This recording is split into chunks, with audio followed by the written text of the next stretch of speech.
다윗은 하나님의 도우심과 역사하심으로 모압과 에돔과 암몬과 아람과 같은 이 이스라엘 사방에 있는 적들과의 전쟁에서 모두 승리를 하죠. 하지만 그 다윗조차도 이 승리 이후에 사단의 충동을 받고 인구조사를 하라는 이러한 명령을 내립니다. 하나님께서는 다윗의 인구조사를 악한 행위로 보시죠. 왜 그럴까요? 우리가 민수기에서 모세를 통해서 인구조사를 했던 것을 우리가 이미 알고 있는데, 그때 하나님께서는 모세나 이스라엘 언약 백성들에게 인구조사를 했다고 오늘 다윗에게 내린 것과 같은 이런 재앙을 내리시진 않으셨는데 뭐가 차이가 나는 걸까요? 인구조사는 민수기에서는 이스라엘 언약 백성들이 이제 약속의 땅 가나안을 향해서 나아가기 위해서 전쟁에서 싸울 사람의 숫자를 파악하기 위한 것이었죠. 그 인구조사는 하나님께서 모세에게 명령하셨던 것이고, 또한 그 목적도 하나님의 그 전쟁을 이루기 위한 그 하나님의 뜻에 순종하는 것이라고 볼 수 있어요. 반면에 다윗의 인구조사는 하나님께서 명령한 것이 아니라 사탄의 충동을 받고, 그리고 다윗의 교만함을 드러내는 그러한 인구조사라는 점이죠. 그런 점에서 하나님을 거역하고 배반하며 하나님의 뜻을 순종하지 않은 참으로 불신앙의 죄악이라고 말할 수 있습니다. 하나님보다 다윗은 자신의 힘을 더 의지하는 불신에서 이러한 행동을 했던 것이죠. 그야말로 승승장구하다 보니까 이제 교만하여져서 자신의 그 힘과 권력을 남용하고 자랑하고, 또 그것으로 인해서 하나님까지 무시하고 가볍게 여기는 이러한 악을 저질렀던 것입니다. 요압이 군대 장관이었는데 이 점에 있어서 다윗에게 말하죠. 인구조사는 하나님께 죄짓는 일이다. 그래서 반대를 하고 만류를 하지 않습니까? 하지만 다윗은 그 만류에도 불구하고 강행을 하죠. 강압적으로 명령을 내리고 결국 인구조사를 강행합니다. 겸손하게 하나님의 손을 의지했던 다윗, 자신이 쫓기고 어려움을 당하고 또 힘이 없고 오직 의지할 분이 하나님밖에 없을 때는 오히려 하나님의 뜻을 따르고 하나님을 신뢰하고 또 하나님을 높이고 또 하나님의 말씀을 따라 행하던 이 다윗조차도 힘이 생기고 권력의 자리에 앉고 또 이렇게 수가 많아지고 그러니까 교만하여졌던 것입니다. 계속된 승리는 오히려 다윗을 겸손하게 하나님을 높이는 것이 아니라 자신의 힘과 능력인 줄 착각하며 교만을 떨었던 것이죠. 사단이 그것을 모를 리 없죠. 그 교만을 교묘하게 틈타고 들어가서 다윗의 그 속마음, 그의 부패한 속성을 부추겼고 다윗은 거기에 그냥 넘어가 버리고 말았던 것입니다.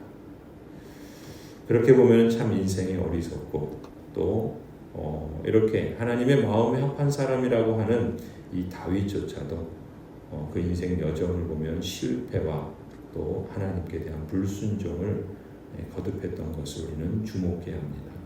어느 인생도 늘 서 있을 수는 없죠. 서 있을 때 오히려 넘어지지 않도록 조심해야 할 것입니다. 특별히 승리하고 성공을 거둔 후에 오히려 더 겸손해야 하죠. 그것이 어떻게 가능했는지, 누구의 힘에 의한 것인지, 무엇으로 말미암은 것인지를 꼭 잊지 않아야 합니다. 그리고 그러한 승리와 성공이 무엇을 향하고 어떤 목적인지를 결코 잊어서는 안 됩니다. 성취나 성공이나 승리는 모두 하나님의 은혜로 주신 선물이다라는 것을 겸손히 인정하고 기억해야 할 것입니다. 겸손을 마음에 두지 않으면 사람은 누구라도 언제라도 교만해질 수 있습니다. 교만은 그야말로 패망의 선봉이지요. 사람이 약하고 힘이 없을 때보다 사람이 힘이 생기고 잘되고 성취감을 얻으면 거기에 도취되기가 쉽습니다.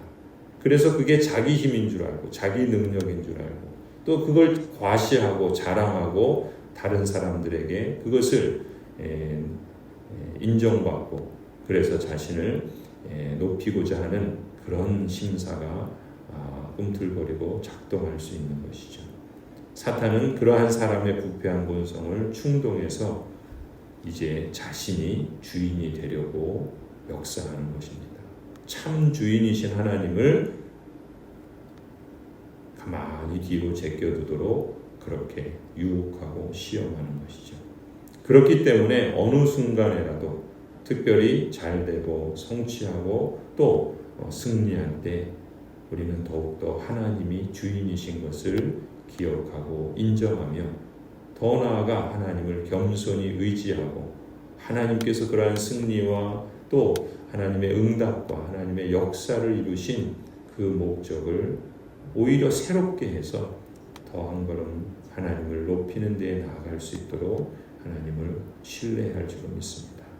이 성취, 이 승리, 그것이 진정 하나님의 영광을 드러나게 하도록 하나님의 영광과 은혜 가운데 늘 우리가 거하게 될 때 우리에게 선물로 주신 하나님의 복은 오히려 더 풍성하고 더 지속되겠죠.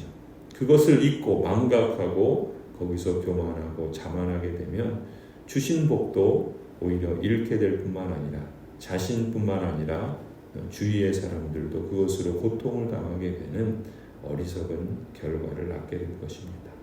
하나님의 은혜와 또 그 은혜 가운데 주시는 선물이 하나님의 영광을 더욱 드러내는 것으로 늘 나아갈 수 있도록 그래서 우리에게 임한 복이 우리 안에서 더 풍성하고 확대될 뿐만 아니라 자연스럽게 그것은 우리 밖을 향하여 마치 성전의 물이 조금씩 차오르면 성전 문 밖을 향하여 마을을 향하여 흘러가듯이 그렇게 가야 한다는 것이죠. 우리는 늘 그것을 염두에 두고 그리며 또 그러한 일들을 진행할 수 있도록 힘을 써야 할 것입니다.